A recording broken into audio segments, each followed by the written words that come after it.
नमस्कार, स्वागत है आपका आज तक पर। आप देख रहे हैं हमारा मॉर्निंग प्राइम टाइम आज सुबह। आपके साथ मैं हूं मीनाक्षी गढ़वाल।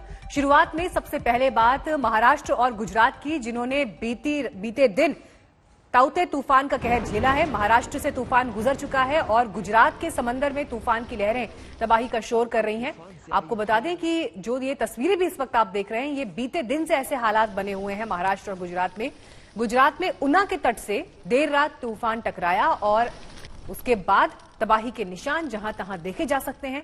कई शहरों से नुकसान की खबरें गुजरात से आ रही हैं सामने। तेज बारिश, हवाएं। अब ये तूफान मध्य गुजरात की तरफ बढ़ रहा है और शहरी इलाकों में तेज हवा और बारिश की आशंका को देखते हुए प्रशासन अलर्ट पर है। सूरत एयरपोर्ट फिलहाल बंद है और समंदर के मिजाज पर गहरी निगाह रखी जा रही है। तो वहीं मुंबई में भी तेज हवाओं के साथ आज भी बारिश के आसार हैं। सी लिंक आज भी बंद रहेगा।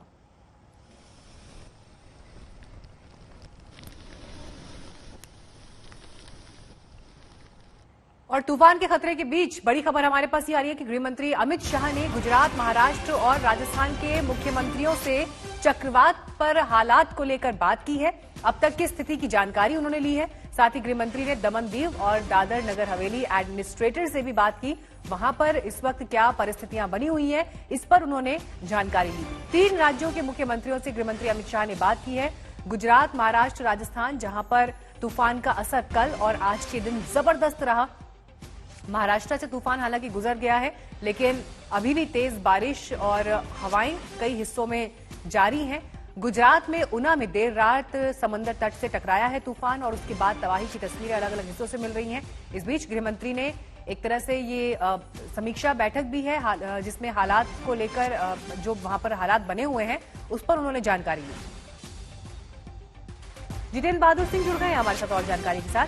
जितेंद्र, गृह मंत्री ने 3 राज्यों के मुख्यमंत्रियों से बात की है जो तूफान प्रभावित रहे हैं। क्या इस बातचीत में निकल कर आया जितेंद्र?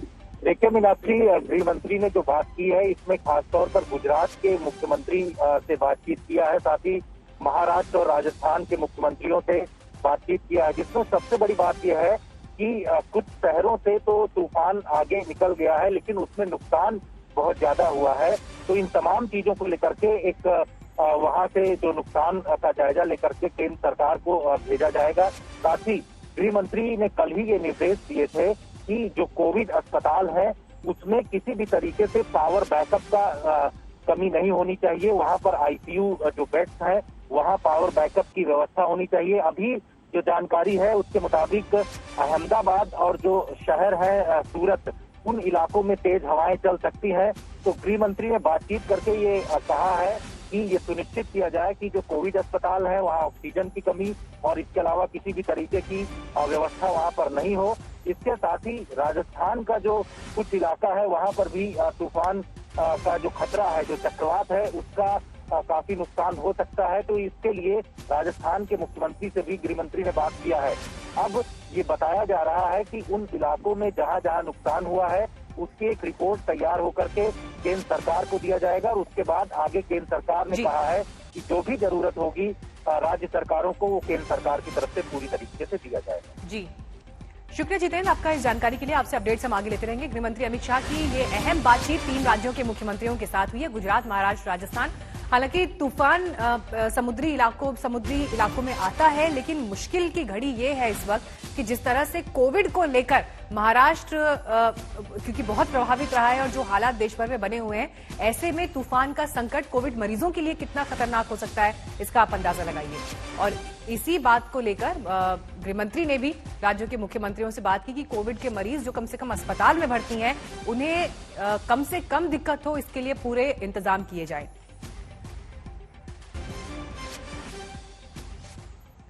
मुंबई में तेज हवाओं ने उन कोविड सेंटर्स को भी हिलाकर रख दिया जो इस महामारी में जीवन दाता थे।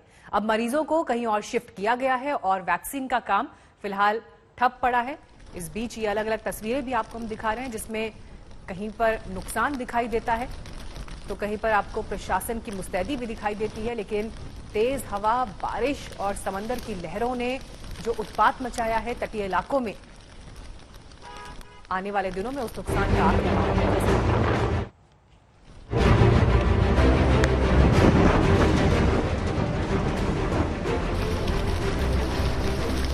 ताउते तूफान से आई भयानक हवाएं, समंदर की ऊंची ऊंची लहरें और फिर तेज बारिश में डूबता शहर। ताउते मुंबई से भले ही गुजर गया, लेकिन तबाही के निशान जगह जगह छोड़ गया। इस वक्त हम हैं मुंबई के बीकेसी के इलाके में। बीकेसी के इस इलाके में वुहान स्टाइल में बनाए गए थे कई सारे कोविड सेंटर और इसी को एक वैक्सीनेशन सेंटर भी बनाया गया था। लेकिन इस वक्त जो इसकी हालत है ये देख लीजिए आप। बैरिकेड्स गिरे हुए हैं, जो तेज हवाएं चल रही हैं उससे जो पूरे शामियाने हैं वो सब के सब फट गए हैं। ये तो सिर्फ रास्ते का हाल देखिए, आगे देखिए पानी जल जमाव हो गया है। साथ ही जो पूरा ऊपर से जो शामियाना है, जो पूरा जो ढकने का जो टेंट्स लगाए गए थे उसकी भी हालत आप देख लीजिए पूरी जर्जर हो चुकी है। साथ ही आसपास जो जितने जो टेंट्स टाइप में आप कह लीजिए कवरिंग लगाए गए थे वो सब भी उड़ गए हैं। ऐसी भयानक हवाएं तो पिछले साल भी नहीं चली थी जब निसर्ग तूफान आया था। इस बार ताकतवर ताउते से सामना था जो मुंबई से 125 किलोमीटर दूर से गुजरते हुए भी आफत ले आया।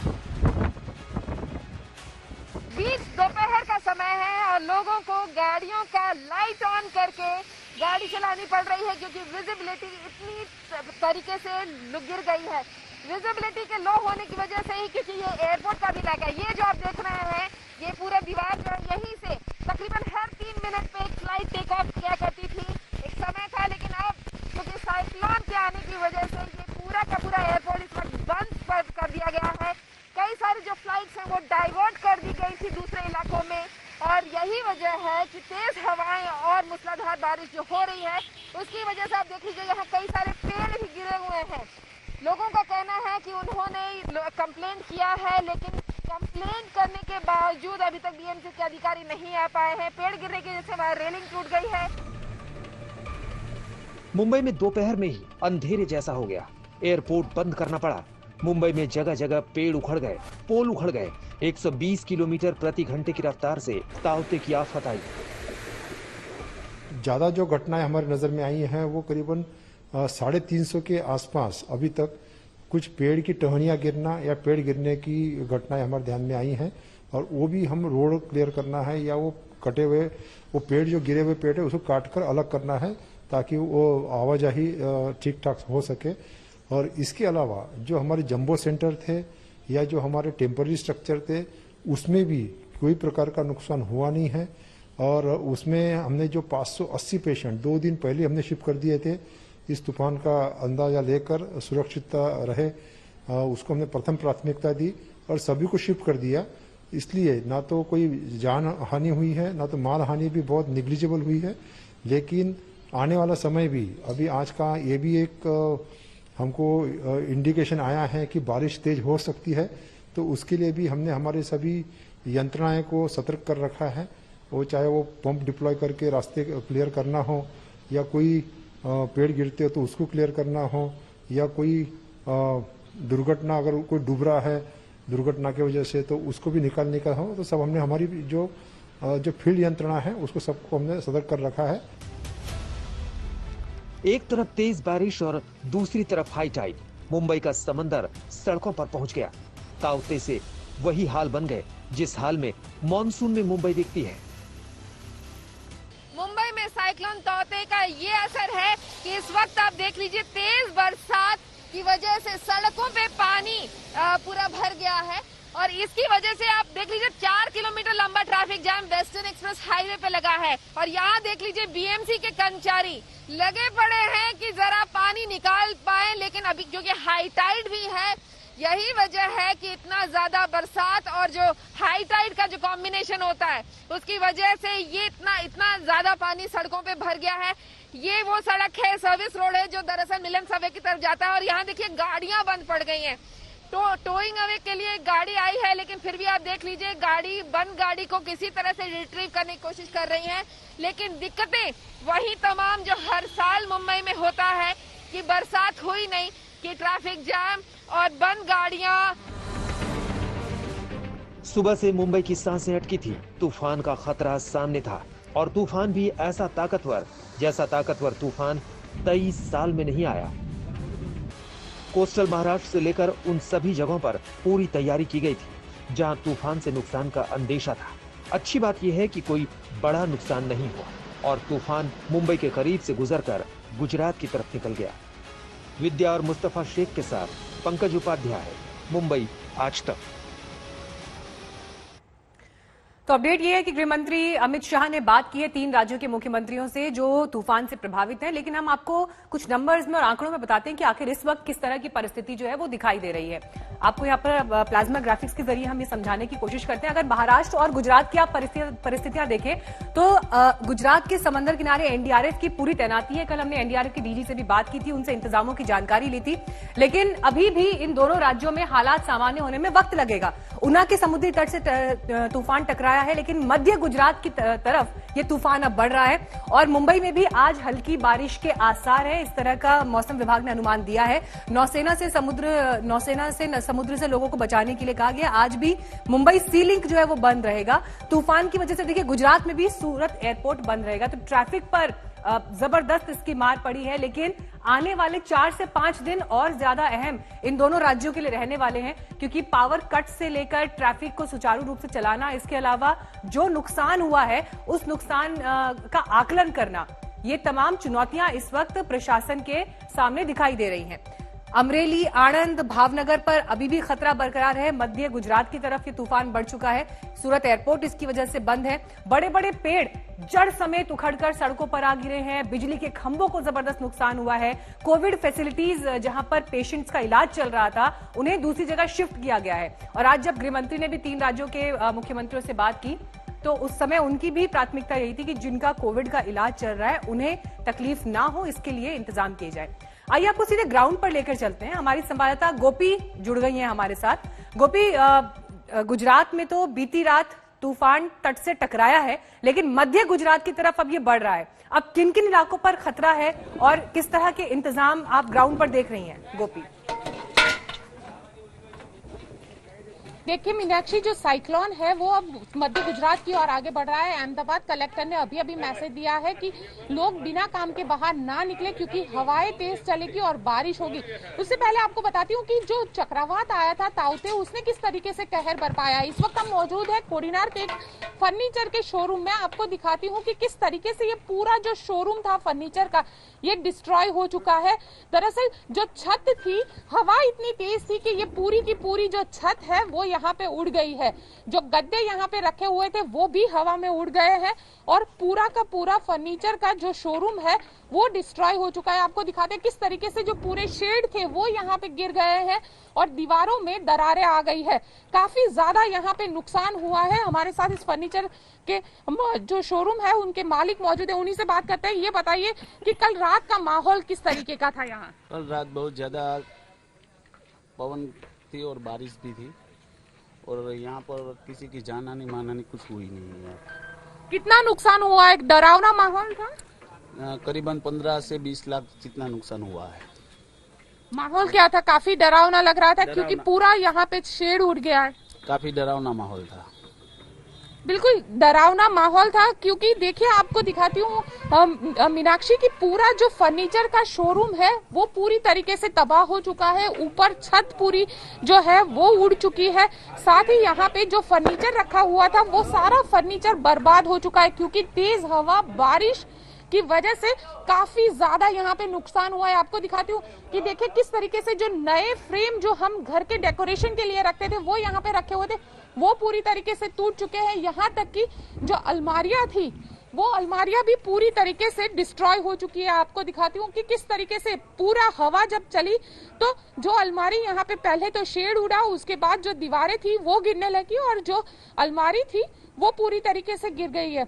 आप देख सकते हैं किस तरीके से ये पूरा जो साइक्लोन है ताउते, उसने यहाँ पे कहर बरपाया है और साथ ही पूरे गुजरात में। ये तो अभी शुरुआत है, क्योंकि ऊना जो इसका जहाँ पे ये साइक्लोन टकराया था वहां से ये जगह करीब 40 किलोमीटर के डिस्टेंस पे, यानी आप समझ सकती है जहाँ पे टकराया था वहां पे किस तरीके का कहर बरपाया होगा इस साइक्लोन ने, क्योंकि दीवारों में दरारें आ चुकी है, शेड उठ चुके हैं। काफी ज्यादा नुकसान इस इलाके में लोगों का हुआ है। मीनाक्षी जी, गोपी, जिस तरह से आप ये तस्वीर दिखा रहे हैं, इससे ये अंदाजा लगाया जा सकता है कि कितने वेग के साथ, कितने ताकत के साथ तूफान इन इलाकों में आया। क्योंकि ये जो जगह गोपी दिखा रही हैं, आप ये समझिए कि ये वो जगह नहीं है जहां से तूफान टकराया, उससे 40 किलोमीटर दूर है। लेकिन जितना नुकसान हुआ है पक्के कंस्ट्रक्शन का भी, तो बाकी उस इलाके में कितना प्रभाव इसका रहा होगा आप सोच सकते हैं। भारी तबाही अलग अलग जगह दिखाई दे रही है। सोमनाथ के पास देर रात तेज हवा से नावें समंदर में बह गई और कई लोग इसमें फंस गए। कोस्ट गार्ड, एनडीआरएफ की टीम फौरन मोर्चे पर तैनात हो गई। उफनती और सब कुछ निगलने को तुली लहरों के आगे जवान नहीं माने और बचाव ऑपरेशन में विजय हासिल की। हमारी सहयोगी गोपी घांगर ने इस पूरे ऑपरेशन का जायजा लिया। साइक्लोन ताउते ने अपना कहर बरपाया है। इस वक्त हम मौजूद हैं सोमनाथ में, और सोमनाथ के समुद्र में जो बोट किनारे पे लगाई गई थी, वो बोट की रस्सी अचानक कल तेज हवाओं में रात के वक्त टूट गई, जिसके बाद जो बोट है वो समुंदर के अंदर चली गई, और जिसके अंदर करीब इस वक्त बताया जा रहा है कि 9 से ज्यादा लोग इन बोट पे सवार थे, जिसमें से 3 बोट थी जिनकी रस्सी टूट गई थी, जिसमें से एक बोट जो है वो ऑलरेडी डूब चुकी है पानी के अंदर, और बाकी जो बोट 2 बोट है उसके अंदर लोग सवार है। तो वैसे में अब इन लोगों को किस तरीके से रेस्क्यू करना, ये यहाँ पे प्लानिंग किया जा रहा है। आप देख सकते हैं कि यहाँ पे एनडीआरएफ की टीम है, साथ ही कोस्टल विभाग की जो टीम है, ये सारी टीम यहाँ पे पहुंची हुई है।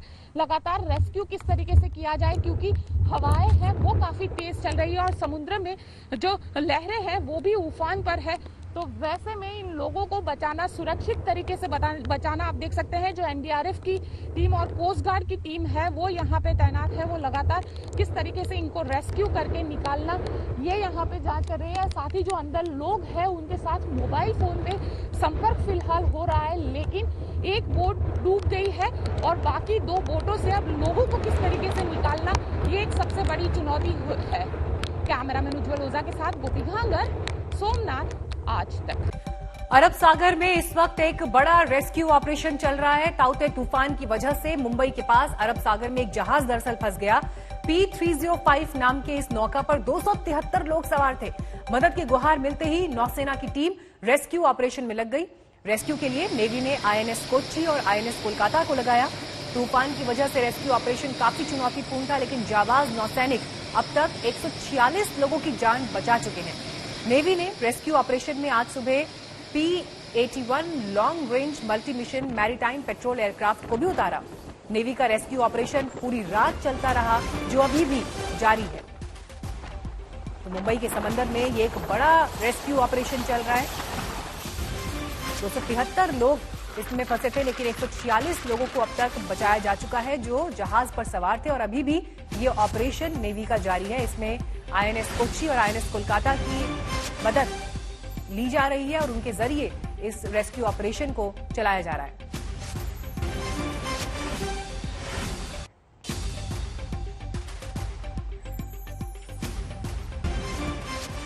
मुंबई में तूफान से ट्रांस हार्बर लिंक प्रोजेक्ट को भी आपको बता दें नुकसान पहुंचा है। मलबा और बारिश का पानी बफर जोन में घुस गया और सब कुछ ठप है। पंकज उपाध्याय इस वक्त हमारे साथ हैं, उनकी ये रिपोर्ट पहले देखिए, फिर उनके पास हम चलेंगे।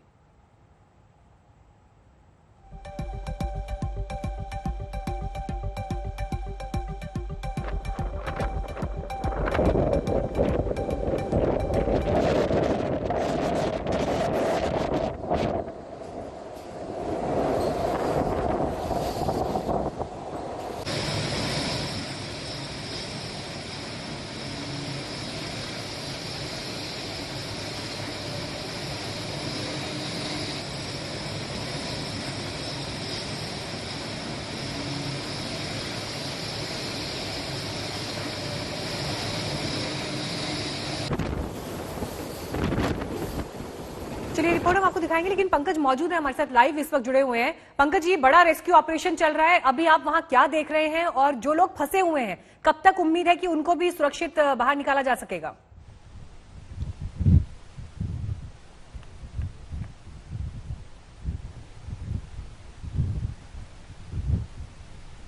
पंकज, आप तक आवाज पहुंच रही है?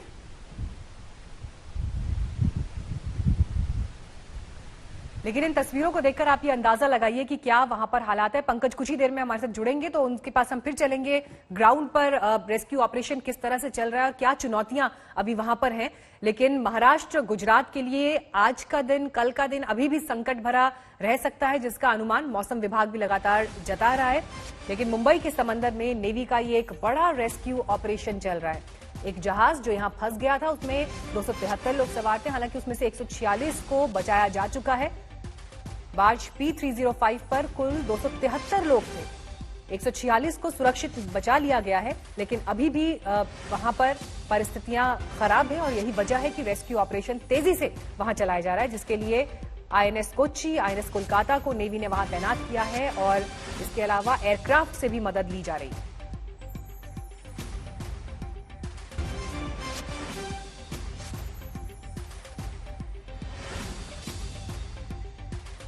चलिए, पंकज हमारे साथ इस वक्त जुड़ गए हैं। पंकज, एग्जैक्टली आप अभी कहां मौजूद हैं और किस तरह की परिस्थितियां आप ग्राउंड पर देख रहे हैं, बताएं। मीनाक्षी, इस वक्त में ये एक्सक्लूसिव स्टोरी आपको दिखा रहा हूं मुंबई के ट्रांस हार्बर लिंक प्रोजेक्ट की साइट से। 22 किलोमीटर लंबा ये प्रोजेक्ट है जो मुंबई को सैटेलाइट टाउन नवी मुंबई से जोड़ता है। लेकिन साइक्लोन की वजह से यहां पर क्या इंपैक्ट हुआ है वो देखकर आप हैरान रह जाएंगे। देखिए कितनी भारी मात्रा में यहाँ पर फिशरमैन्स की जो बोट है वो समुंदर से तैरती हुई यहाँ पर सीधे जो मेकशिफ्ट ब्रिज बनाया गया है इस पर टकरा गई। यही नहीं, करीब 10 से 15 बड़े बार्जेस हैं जो यहाँ पर इस मेकशिफ्ट जो ब्रिज है इसके पास आ गए। अब कि ऐसा होने से इस पूरे कंस्ट्रक्शन पे, ब्रिज पे कितना असर पड़ता है, उसके लिए बात करने के लिए हमारे पास यहाँ पर MMRDA के चीफ मिस्टर RA राजीव मौजूद हैं। सर, ये बहुत खतरनाक लग रहा है। फिशरमैन की बोट्स यहाँ पर मेकशिफ्ट ब्रिज पर आ गई हैं, बड़े बड़े बार्जेस यहाँ पर आ गए हैं। कितना नुकसान हुआ है?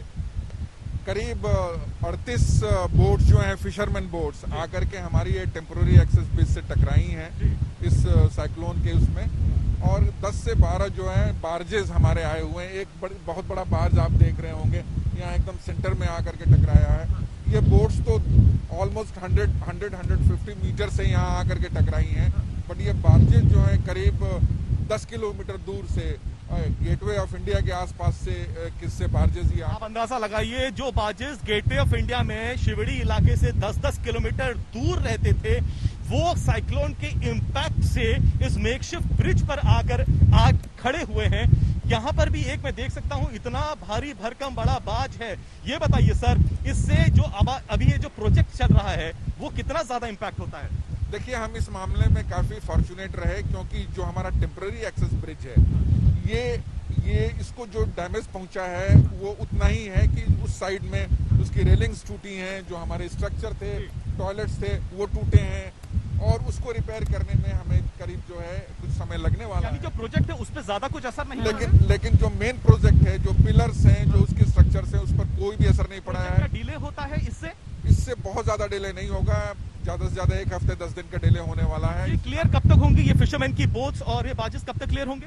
ये एक तो मौसम पे डिपेंड करता है, दूसरी ये ओनर्स को सबको हम कांटेक्ट कर रहे हैं और उनको कह रहे हैं कि धीरे धीरे जैसे हाई टाइड आती है और थोड़ी हवा शांत होती है, विंड स्पीड कम होती है, तो ये अपने बोट लेके। कम से कम कितना दिन लग सकता है इस ऑपरेशन क्लियरेंस? अगले 1 हफ्ते 10 दिन में हो जाना चाहिए। लेकिन प्रोजेक्ट को कोई नुकसान नहीं पहुंचा? प्रोजेक्ट को कोई नुकसान। तो मीनाक्षी, ये देखिए यहाँ पर फिशरमैन की बोट्स हैं, बड़े बड़े बार्जेस हैं। MMRDA चीफ का यहाँ पर कहना है कि हफ्ते से 10 दिन तो लग सकता है। लेकिन भाग्य रहा कि जो मेन पिलर्स हैं इस बड़े प्रोजेक्ट के, उन पर ये बार्जेस हिट नहीं किए। इनफैक्ट ये तो मेकशिफ्ट ब्रिज है जहां पर हम देख रहे हैं कि जो पिलर्स थे, बड़े बड़े पोल्स थे, वो बिल्कुल अलग हो गए हैं। अब इंपैक्ट इन फिशरमैन की बोट्स का भी पड़ा, बार्जेस का भी पड़ा और विंड वेलोसिटी भी इतनी ज्यादा थी। इनफैक्ट मैं यहाँ पर अभी खड़ा हूँ, बताया गया है कि 70 से 80 किलोमीटर की रफ्तार से अभी भी यहाँ पर विंड है। तो आप अंदाजा लगा सकते हैं कि किस तरीके का यहाँ पर इंपैक्ट पड़ा है। खुशकिस्मती बस इसी बात की है, प्रोजेक्ट को ऐसा कोई नुकसान नहीं पहुंचा। ठीक है पंकज, आप इस पर नजर बनाए रखें, आपके पास हम लौटेंगे। लेकिन महाराष्ट्र, गुजरात, बार बार हम इन दो राज्यों का जिक्र कर रहे हैं और आज गृहमंत्री ने भी महाराष्ट्र और गुजरात के मुख्यमंत्रियों से बात की है, वहां क्या हालात हैं इस पर जानकारी ली है। लेकिन आपको हम आंकड़ों में भी बता दें कि अभी एग्जैक्टली वहां क्या तस्वीर है। अमरेली, आणंद, भावनगर इलाके ये गुजरात के, जहां पर खतरा है क्योंकि मध्य गुजरात की तरफ तूफान बढ़ चला है। महाराष्ट्र से बेशक तूफान गुजर गया है लेकिन तबाही के निशान जहां तहां दिखाई दे रहे हैं। सी लिंक आज भी बंद रहेगा। सड़कों पर पानी भर गया है, ट्रैफिक पर मुंबई में जबरदस्त असर है। इसके अलावा तेज बारिश के आसार आज भी हैं। मौसम विभाग ने मुंबई में ये अलर्ट आज भी जारी किया है। गुजरात में ऊना के समुद्री तट से तूफान बीती रात टकराया है और उसके बाद मध्य गुजरात की तरफ तूफान आगे बढ़ गया है। गोपी घांगर इस वक्त मौजूद है हमारे साथ। गोपी, कुछ देर पहले आपने हमको एक फर्नीचर शोरूम में क्या हालात थे, अगर पक्का कंस्ट्रक्शन इतनी बुरी तरह से टूट सकता है तो वो इलाके जो तटीय ऐसे लोग जो तटीय इलाकों पर बसते हैं, जिनके घर वहां पर हैं, वहां तो तबाही तबाही हर तरफ फैली होगी। आपने और क्या अब तक अपने इस सफर में देखा है गोपी? बिल्कुल मीनाक्षी, आपको बता दूं कि यहाँ पे तबाही का मंजर देखने मिल रहा है। जो साइक्लोन का असर है वो देखने मिल रहा है। यहाँ तक कि जो ऊना का आसपास का इलाका है वहाँ पे काफी ज्यादा तबाही है। आपको दिखाते हैं किस तरीके से जो पक्के मकान थे वो भी ढह चुके हैं। यहाँ तक कि जो पक्की दीवारें बनाई हुई थी, जो छत थी, वो भी ढह चुकी है। ये देख सकते हैं आप कि किस तरीके से यहाँ पे ये जो पूरा शोरूम है वो पूरा तबाह हो चुका है। यहाँ तक कि आपको दिखाते हैं कि यहाँ पे जो छत बनाई गई थी, जो वो छत भी पूरी तरीके से हवा में उड़ गई है। अब उसका रिपेयरिंग काम यहाँ पे लोगों के द्वारा किया जा रहा है। दरअसल ये मंजर वहां का है जो इलाका पूरा 40 किलोमीटर दूर है और हम आपको वही दिखाते हैं कि किस तरीके से जहां पे ये शोरूम था वहीं की ये तस्वीरें हैं। देखिए किस तरीके से ये पूरा जो शोरूम है वो तबाह हो चुका है। यहाँ तक कि जो बड़ी दीवार के पत्थर थे वो पत्थर भी गिर चुके हैं और लगातार आप देखेंगे ये दृश्य, क्योंकि गुजरात में अब साइक्लोन धीरे धीरे आगे बढ़ गया है और अहमदाबाद कलेक्टर ने ये वार्निंग इशू किया है कि साइक्लोन जो है वो अगले करीब 1 से 1.5 घंटे में अहमदाबाद की ओर आगे बढ़ रहा है। तो अहमदाबाद जिले के जो इलाके हैं जो साइक्लोन की चपेट में आएंगे उन सबको अलर्ट पर रखा गया है। तेज बारिश, तेज हवाएं वहां पे चलेगी और आप देख सकते हैं जो छत है वो छत भी पूरी तरीके से ढह गई है, दीवारें टूट चुकी है और यहाँ पे ये पूरा जो शोरूम है वो अब बर्बाद हो चुका है। यहाँ तक कि जो वॉलड्रॉप से लेके जो बेड यहाँ पे रखे गए थे और इतनी ज्यादा इंटेंसिटी थी, हवाएं इतनी ज्यादा तेज चल रही थी कि जो गद्दे बेड पे डाले हुए थे वो गद्दे भी हवा में उड़ गए। यानी आप अंदाजा लगा सकते हैं कि जो गद्दे इतने हैवी होते हैं वो गद्दे भी यहाँ पे हवा में उड़ गए, छत पूरी हवा में उड़ गई है। काफी ज्यादा नुकसान पहुंचा है और खास करके जो समुद्र का किनारा जहां से ये साइक्लोन लैंडफॉल हुआ वहां पे इसका सबसे ज्यादा असर है। जो ऊना, अमरेली, राजूला ये जो जगह है यहाँ पे सबसे ज्यादा इसका असर देखने मिला। 130 किलोमीटर प्रति घंटे की रफ्तार से हवा चली और वही अब अहमदाबाद, मध्य गुजरात की ओर आगे बढ़ रहा है। तो लोगों जिस बात का जिक्र गोपी आप कर रही हैं कि संकट अभी टला नहीं है, अभी जो आज का दिन है और अभी आगे आने वाले 2-3 दिन और गुजरात में जो प्रभावित हिस्से हैं वहां पर मुश्किल भरे रह सकते हैं। तस्वीरें आपको हम लगातार महाराष्ट्र और गुजरात से दिखा रहे हैं, लेकिन एक चुनौती कोविड सेंटर्स को लेकर भी थी। मुंबई का अगर जिक्र करें तो जो कोविड सेंटर्स अब तक महामारी में लोगों के लिए जीवनदाता बने हुए थे, वहीं पर जो मरीज थे उन्हें अब कहीं और शिफ्ट करना पड़ा है। वैक्सीन का काम ठप पड़ा है। चक्रवात के चक्रव्यूह का खतरा सिर्फ समुद्र किनारे इलाकों तक सीमित नहीं। सोचिए, तूफान के तांडव से अगर जरूरी दवाओं और ऑक्सीजन की सप्लाई कोविड हॉस्पिटलों के लिए ठप हो गई तो क्या होगा? महामारी के खिलाफ युद्ध की घड़ी में तूफान ने गुजरात, मुंबई और गोवा में खतरे की घंटी बजा दी। ये तस्वीरें मुंबई के उसी बीकेसी कोविड और वैक्सीन सेंटर की हैं, जो तूफान में तबाह हो गया। इस वक्त हम हैं मुंबई के बीकेसी के इलाके में। बीकेसी के इस इलाके में वुहान स्टाइल में बनाए गए थे कई सारे कोविड सेंटर और इसी को एक वैक्सीनेशन सेंटर भी बनाया गया था, लेकिन इस वक्त जो इसकी हालत है ये देख लीजिए आप। मुंबई की स्थिति क्या है फिलहाल? बारिश जोरदार हो रही है, मुंबई का सीलिंग बंद कर दिया गया है, कोविड सेंटर से लोगों को हटा दिया गया है। क्या स्थिति है मुंबई? अभी भी तूफान का जोर बाकी है। 3 घंटे के पहले तो ज्यादा ही जोर था और अपना जो सी है वो बहुत ही उसको तूफान पर है। हाँ, लेकिन हमारी एनडीआरएफ की टीम है, लाइफ गार्ड है, हमारे पुलिस दस्ता कर रहे हैं। चक्रवाती तूफान के चलते यहां से करीब 600 कोरोना मरीजों को पहले ही शिफ्ट कर दिया गया था। यानी कोरोना काल में इस तूफान ने मरीजों की मुश्किल बढ़ा दी। ये तस्वीरें गुजरात के सोमनाथ जिले की हैं। अनिल जोशी के पिता पिछले 30 दिनों से वेरावल के इसी कोविड हॉस्पिटल में भर्ती हैं, लेकिन चक्रवाती तूफान के चलते हॉस्पिटल प्रशासन हाई अलर्ट पर है। मरीजों के घर वालों को आने वाले खतरों से आगाह किया गया है। कुछ जो सेफ जिनके लिए ट्रांसफर करना सेफ होगा, अगर आदेश मिलेंगे तो उनको यहाँ से ट्रांसफर करके कहीं सेफ जगह पे लिया जाने का है। जो मरीज वेंटिलेटर पर हैं, उन्हें हॉस्पिटल से शिफ्ट नहीं किया गया, जबकि दूसरे मरीजों को किया गया। सरकार के निर्देश पर हॉस्पिटल प्रशासन ने अगले 24 घंटे के इंतजाम कर लिए हैं। यहाँ तक कि ऑक्सीजन और दूसरी दवाओं को सरप्लस स्टॉक में रखा गया है। साइक्लोन जो है वो आज वेरावल और ऊना के बीच का जो समुद्र किनारा है वहां से टकरा सकता है। वैसे में कोविड को लेकर जो अस्पताल है वहां पे किसी भी तरीके की परेशानी ना हो, क्योंकि साइक्लोन आ रहा है, शाम तक ये पहुंचेगा। वैसे में जो कोविड अस्पताल है, कोविड अस्पताल में आप देख सकते हैं जो ऑक्सीजन सप्लाईज है उसको डबल कर दिया गया है, ताकि अगर मान लीजिए कहीं पे भी पेड़ गिर जाए या सड़कें बंद हो जाए तो जो मरीज इस अस्पताल में एडमिटेड है उनको ऑक्सीजन वक्त पे मिलता रहे, उसकी ये कोशिश की जा रही है। और ऑक्सीजन जो है वो 24 घंटे का सरप्लस ऑक्सीजन यहाँ पे रखा गया है। आप देख सकते हैं कि जो ऑक्सीजन बोतल्स है वो यहाँ पे पहुंच चुकी है। साथ ही जो लिक्विड ऑक्सीजन का टैंक है वो भी यहाँ पे 2-2 टैंक यहाँ पे पहुंचा दिया गया है। यह वेरावल का सिविल कोविड अस्पताल है जहाँ पे फिलहाल 100 से ज्यादा मरीज एडमिटेड है और 18 मरीज ऐसे हैं जो वेंटिलेटर पर है। गुजरात सरकार के जरिए जिन अस्पतालों में टेम्पररी स्ट्रक्चर बनाए गए थे, उन स्ट्रक्चरों को हटाया जा चुका है। वहीं पोरबंदर में भी मरीजों को जूनागढ़ शिफ्ट किया गया है। ये तस्वीरें गोवा की हैं, जहां बारिश का पानी हॉस्पिटल में घुस गया। खतरे को देखते हुए 350 मरीजों को रविवार की शाम शिफ्ट करना पड़ा। आप देख सकते हैं कि महामारी के बीच चक्रवाती तूफान ने कैसे लोगों की मुश्किलें बढ़ा दी हैं। राहत की बात यह है कि वक्त रहते की गई तैयारियों की वजह से मरीजों के इलाज में चक्रवाती तूफान दीवार नहीं बना। मुंबई से विद्या और सोमनाथ से गोपी खांघर के साथ आज तक ब्यूरो।